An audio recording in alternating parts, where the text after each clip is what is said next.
Assalamu alaikum. Welcome back to Englify Day 2 Legal English Phrases series. Okay, let's get started. The first one is I plead not guilty. I plead not guilty. यानी मैं खुद को बेकसूर करार देता हूँ या देती हूँ.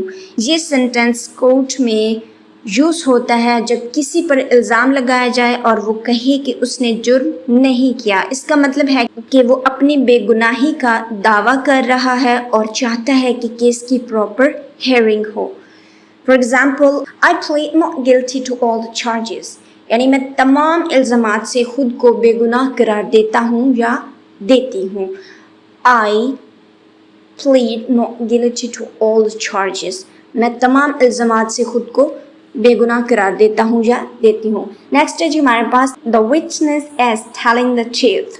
The witness is telling the truth.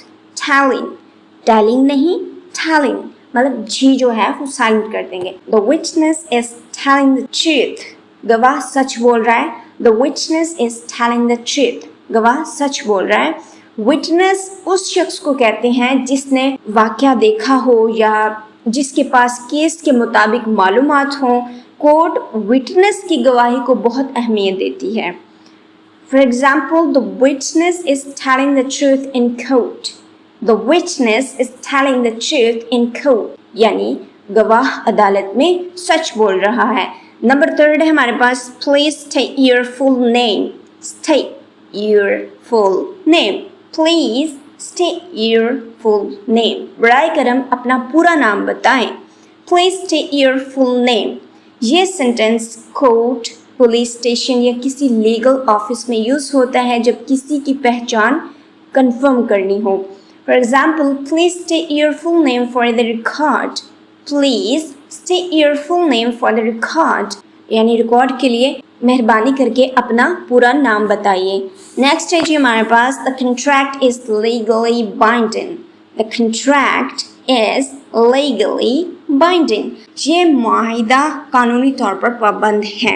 यानी लीगली बाइंडिंग का मतलब है कि कंट्रैक्ट कानूनी तौर पर वैलिड है और दोनों पार्टीज को उसकी शराइत पर अमल करना होगा. For example, once you sign it, the contract is legally binding. Once you sign it, the contract is legally binding. यानी जब आप इस पर दस्तखत कर देते हैं तो ये मुआहिदा कानूनी तौर पर लाजमी हो जाता है. You are under oath. आपने सच बोलने की कसम खाई है. You are under oath. Under oath का मतलब है कि आपने कोर्ट में सच बोलने का वादा या कसम उठाई है. For example, remember you are under oath, so answer honestly. Remember you are under oath, so answer honestly. यानी याद रखें आपने सच बोलने की कसम खाई है, इसीलिए ईमानदारी से जवाब दें. Great job! You learned 5 more legal English phrases today. Practice them aloud, use them in sentences, and join me tomorrow for another powerful legal English lesson. Thanks for watching.